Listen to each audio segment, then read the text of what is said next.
Welcome to the Caring Generation podcast. I'm Pamela D. Wilson, caregiving expert, expert witness, and elder care consultant.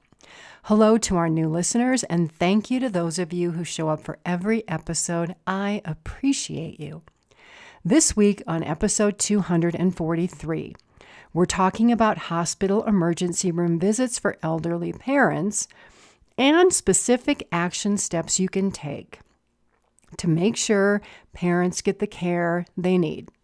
As always, I'll begin by sharing some background information. Then I'll share information family caregivers should know but may not know, how to advocate for aging and loved ones in the hospital, and what to do when hospitals don't admit, but instead send an elderly parent right back home when they may not be able to care for themselves. I'll share specific action steps for your consideration.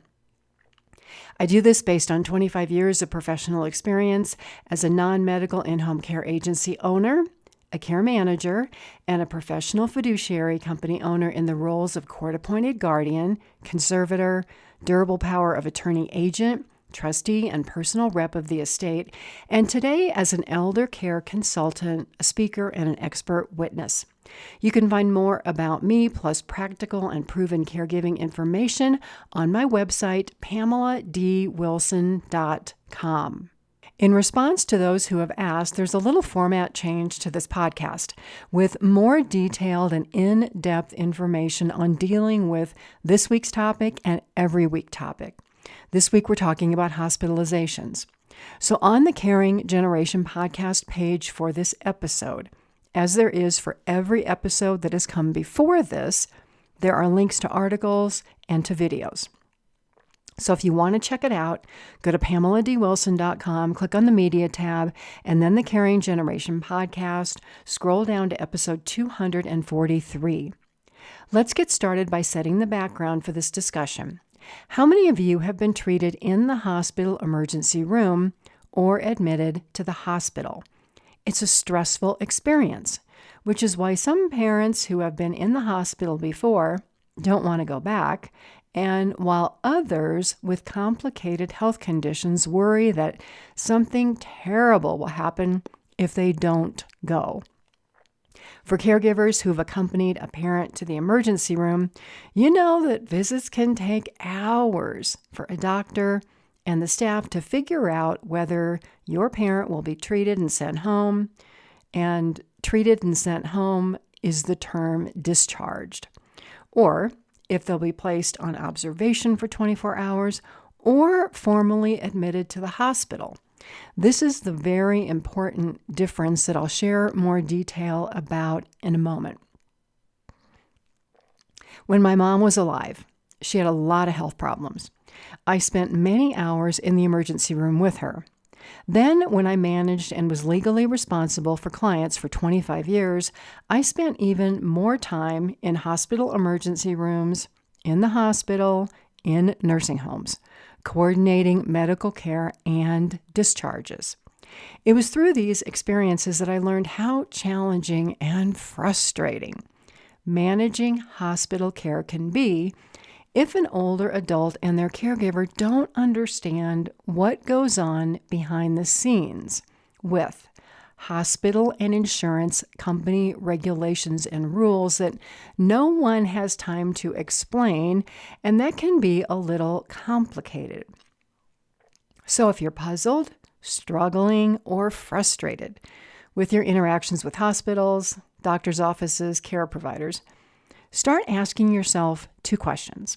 Number one, what don't I know about this that might be helpful to getting the care I want? Number two, what questions should I be asking that I may not know to ask? Helping care for elderly parents or managing your own care can be extremely complicated when third parties like hospitals, doctors' offices, nursing homes become involved. So here's the example related to my earlier mention of what most family caregivers and older adults don't know about being admitted to the hospital. It's the difference between being placed on observation or being admitted. Medicare and Medicare Advantage plans treat hospitalization observations or admissions differently from a payment and a billing status. The status on observation or admitted is the difference between whether a person can be discharged from the hospital to a rehab community, which goes by the same term as skilled nursing or a nursing home, so that this person can receive additional medical care, physical, occupational, or speech therapy, or whether this person is sent home. So, an action step for you if a parent goes to the hospital is to ask, is my parent or my loved one or myself here on observation or admitted? Initially, the hospital staff may not have an answer for you because they are running tests to figure out what the problem is. But after they do that, they should be able to give you a definitive answer. And it's difficult to tell the difference visually because some hospitals have built entire hallways or wings for patients on observation that look just like you have been admitted to a hospital room. Now, you might wonder how or why this happened. The answer goes all the way back to 2012 with the Affordable Care Act, Section 3025, Hospital Readmissions Reduction Program. Know that there is a similar program for nursing homes that I'll talk about. The Affordable Care Hospital Readmissions Reduction Program reduces payments to certain hospitals when elderly patients on Medicare are readmitted within 30 days of being discharged for certain conditions. I highly recommend that you learn more about the Affordable Care Act so that you become more informed and you become a better advocate for yourself or an elderly loved one. There will be a link on the podcast page on my website for this episode to this act. And if you haven't guessed so far, just because something is called the Affordable Care Act does not mean it's more affordable for patients. So be cautious when you hear things like this. Don't be swayed by words or arguments that you hear. Investigate everything. Validate all information in all aspects of care for yourself or a loved one so that you're making decisions based on accurate information and you don't make unnecessary or preventable mistakes. This Medicare hospital payment penalty is real. The unintended effects on your elderly parents and on patients is three things. It's observation stays versus being admitted. More observation stays. It's delayed hospital readmissions for conditions that hospitals get penalized for. Heart attacks, heart failure, pneumonia, which is a very common condition for the elderly, COPD, which is breathing problems, bypass surgery, and elective hip or knee replacements. There are two other unintended effects. One is that patients can pay more if on observation versus admitted due to the payment source, which is Medicare A versus Medicare B. You should also learn everything you can about Medicare. You can ask about hospital charges so you know what to expect. You may need to go to the billing office to do this, but it's good to know. Learning how Medicare and Medicare Advantage plans work is another action step so that you or a loved one are not surprised by a medical bill.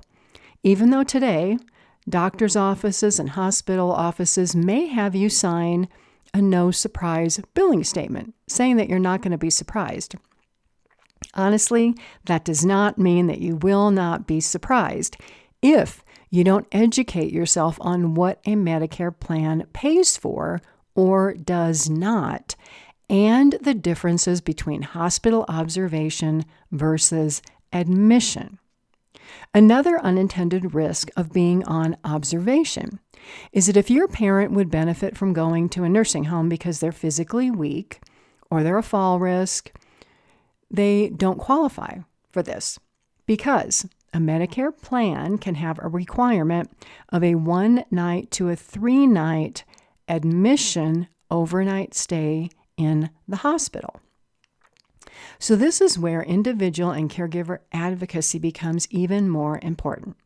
When I was a professional care manager and a fiduciary, I spent a lot of time advocating with hospital staff and discharge planners to have my clients admitted so that if they needed it, they could receive nursing home care paid for by Medicare for 20 days. Now, there was one time when this wasn't possible, and my client had to pay for a week in a nursing home himself. There was another time when the same hospital would not admit my client with pneumonia twice. I finally had her sent to hospital number 3, and she was admitted, but unfortunately she died. If she would have been admitted the first time or the second time, she probably would have lived, but the hospitals didn't want to face a financial penalty. So to be an effective advocate, it's important to learn why hospitals do or do not admit patients and why hospitals do or do not send them to nursing homes. Know that hospital emergency rooms don't exist to treat non-emergency conditions. I know a lot of caregivers of people with dementia who feel that dementia behaviors are a reason to be admitted to the hospital emergency room because these caregivers don't know how to respond to this. This will be a topic on an upcoming podcast. Behaviors are not a reason for a hospital to admit your parent. You can try, but unless there are other serious conditions or threats that are causing this behavior, your parent will be sent home. Conditions like urinary tract infections, those can be treated by a visit to a doctor's office with a lab test if you're proactive and you identify them early. Now, if your parent has become physically weak, has lost weight, has fallen, in addition to the condition that they're going to the hospital for, these other conditions, if you talk to the hospital discharge planner about them, may be a reason to have your parent admitted and then discharged to a nursing home for physical rehabilitation, but only if, and this is a big if, only if your parent is willing to do the work. Some older adults with complicated health problems see the emergency room as a comforting place to go.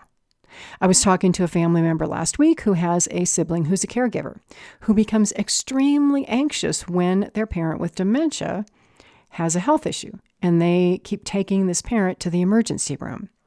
You must know that if this happens too often, that hospital will place a note in the parent's chart that says, this person can't take care of themselves. And even their caregiver seems incapable of managing their care because they keep coming to the hospital for no reason at all. This person may need someone else outside of the family to legally manage their care. The hospital can make a referral to Adult Protective Services and the police for an investigation. I have had this happen with my clients. If that investigation does not go well, the hospital can take other legal steps like submitting a petition for guardianship to the court to put a third party in place to manage that person's care. So there's no reason for this to happen if you and an elderly parent or siblings who are caregivers work together to identify and manage health conditions so they don't become an emergency that necessitates repeat visits to the hospital emergency room. So let's talk about action steps you can take if a hospital doesn't admit your parent and your parent hasn't been caring for themselves very well. Number 1, have a very serious talk about the health conditions and the circumstances that have your parent seeking hospital care so you can learn what they are and find ways to manage these health problems that do not include going to the emergency room. So ask questions. What can your parents tell you about the change in their health or daily activities that led to a need to go to the emergency room? When did this happen? Was it yesterday? Was it the day before? Was it this morning? Did your parent have a fever, feel tired, have trouble urinating, not sleep well the night before, not eat or drink sufficiently? If your parent has a health condition like high blood pressure or diabetes, were they taking all of their medications as scheduled? What changed and when did it change? You need the specifics to identify these concerns. Then you make an appointment with your parent's doctor. Share the information and ask the doctor to make recommendations to identify and manage these symptoms so that you can call the doctor or go to the doctor instead of the emergency room. When I managed care for my clients, I became an expert on their health conditions, their medications, their medical history, and the signs that indicated they might be having a change in health. My clients, or the caregivers taking care of my clients, took their temperature, monitored their blood pressure and blood sugar, documented their weekly weight, made sure they were eating and drinking. I had one client whose blood pressure would drop if she was dehydrated. When that care community called me, the first thing I asked was, has she been drinking water? Give her 20 ounces of water and then take her blood pressure again and call me back. Staying out of the hospital and remaining in good health can take a lot of effort with age if one has a lot of complicated health conditions to manage, plus dementia. Being healthy at 60, 70, 80, or 90, it's not as easy as it was at 20 or 30. It can be a lot more work.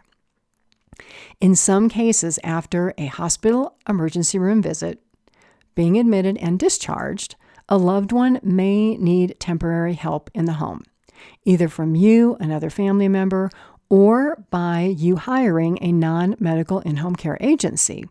Here's an action step for you.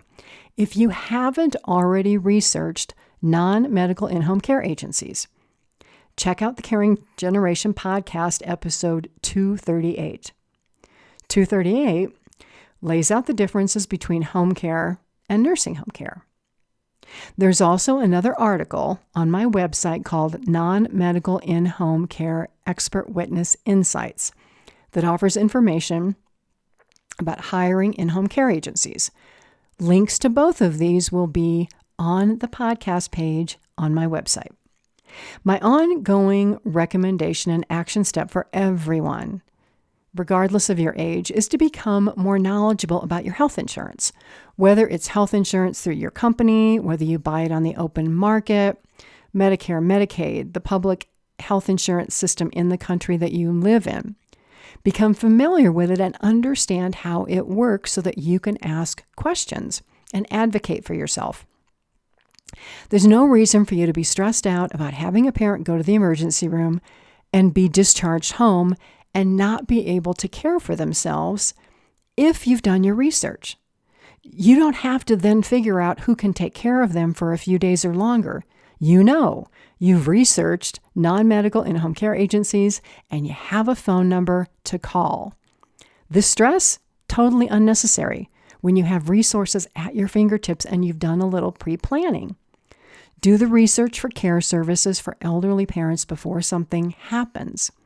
Unfortunately, this doesn't always happen because most families who are not caregivers yet don't have planning discussions around care for elderly parents until something like a hospitalization happens. And even then, they don't know to have the conversation. So if you find yourself in this emergency situation saying, I didn't know to plan, I didn't know about any of this, you can contact me for a one-on-one individual or family elder care consultation. Go to my website, PamelaDWilson.com, click on the Services tab, and then Elder Care Consultation. On that page, you can complete the form to contact me, share your situation, and I will respond. Now let's talk briefly about what happens if your parent is admitted to the hospital and transferred to a nursing home for medical care and therapy to get better. Similar to understanding hospital care and the differences, nursing home care is equally as complicated and detailed. There are podcasts and articles on my website that will be linked in the episode page of this podcast if you want to learn more and be proactive. Here's a simple explanation of how nursing home care works. Hospital admits your parent. They're there for 3 days. The discharge planner says, yes, they need to go to a nursing home because the doctor has recommended this. Discharge planner looks at your insurance plan, picks the nursing homes that are associated with your insurance plan, sends your parents information, and gets one to accept. Parent goes there. The insurance companies approve care on a week-to-week basis in a nursing home, depending on whether your parent is participating in medical care, physical, occupational, and speech therapy, and is improving. No participation means being discharged home. A nursing stay, it's not a vacation, it's work. Even with participation, depending on the condition of a parent, the 20 days paid for by Medicare may not be enough. If this is the case, there's a charge on day 21 called coinsurance of $217 per day if a parent is not on Medicare and Medicaid. You should also not be surprised that nursing homes like hospitals have readmission penalties. So think about this for a minute. Your parent in the nursing home gets really sick. The nursing home doesn't want to send mom or dad back to the hospital that they came from. Do you know why? It's the 30-Day Affordable Care Act, Section 3025 readmissions policy. Because if the hospital continually receives patients back from this nursing home within 30 days of the day they were discharged, guess what happens? The hospital can be financially penalized. So then the hospital is going to say, well, we're not going to send patients to that nursing home because they're just going to send them back. Same goes for nursing homes. Your parents in a nursing home and they're a problem. Nursing home sends them to the hospital. Hospital tries to send them back to that nursing home, and that nursing home's like, no, we're not going to accept them. We discharge them. We don't want to be penalized. So in some situations, the financial interests of hospitals and nursing homes is more important to them than patient care. This is why it's important to have conversations with your parents about being proactive about their health and taking care of themselves. Being sick is expensive, and it eventually can be unaffordable. And while parents can be resistant to helping themselves, this is a conversation to have if there is no dementia diagnosis. Most people can understand money related to care choices, and whether this is an area where they want to spend money if they can change their health habits and not spend money on health care. For caregivers of persons with dementia who can't make decisions, the legally responsible party has to make that decision. So health care in the United States is more expensive than anywhere else in the world because we have choice, because we can get in to see a doctor or receive medical care pretty quickly without month-long waiting lists, like in other countries whose health care systems are fully managed by the government, and for people in other countries who cannot afford to buy their own private insurance. Even here in the States, hospitals in rural areas can struggle to make it financially. Nursing homes with a large percentage of residents on Medicaid, not Medicare, but Medicaid, struggle financially. The system is not perfect wherever you live, but if you learn how the system works in your country, you can be more knowledgeable about how to advocate for care. If you learn how to take better care of yourself, you won't need care from the healthcare system. You can learn how to talk to your elderly family members about their choices early, which honestly for some people at some point may not be to pursue life-saving care, but instead go on hospice care, which is end-of-life care, to live out the rest of their days the way they want. Because there will be a point at which all of us may have that decision to make, choosing quality of life over repeat hospital and nursing home visits. Being sick isn't easy on elderly parents who can struggle to get out of bed in the morning and make it through the day. It's not easy for people who are scared about their health problems, and all they can think about is, oh my gosh, I'm going to die. None of this is easy for the caregivers or the people who need care. The best we can all do is to be compassionate, to understand what others are experiencing, and do our best to make the effort to become more educated and knowledgeable about the options and choices that we can make. I don't know anybody who wants to let other people make decisions about how they will live when they're older. Yet this happens all the time to people who don't plan, who don't have caregiving discussions. So if you want more control over your life and your care when older, you have to make it happen by being proactive and gaining more knowledge and learning how to create a care plan. There's information about that on my website. So, a reminder and a request. Links to more detailed information about everything I talked about on this podcast are on my website page for this podcast. A request for you. Please help this podcast reach more listeners by following it on your podcast app and making time to like it and share a comment. Your comments are the way that this podcast can gain more exposure and reach people all over the world. I can't do this without you. People all over the world looking for caregiver support about health, healthcare, working through family dynamics, and the legal and financial aspects of navigating care can find it here on the Caring Generation podcast.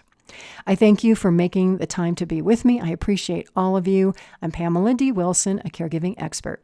My website is PamelaDWilson.com, where you can find this episode 243, my caregiver library, my book, The Caregiving Trap, links to hundreds of videos on my YouTube channel, and how to request a one-on-one consultation with me. You can also sign up for my newsletter on the contact page. I look forward to being with you again soon. God bless you all. Sleep well tonight. Have a fabulous day tomorrow, and enjoy yourself. Take care of yourself until we are here together again.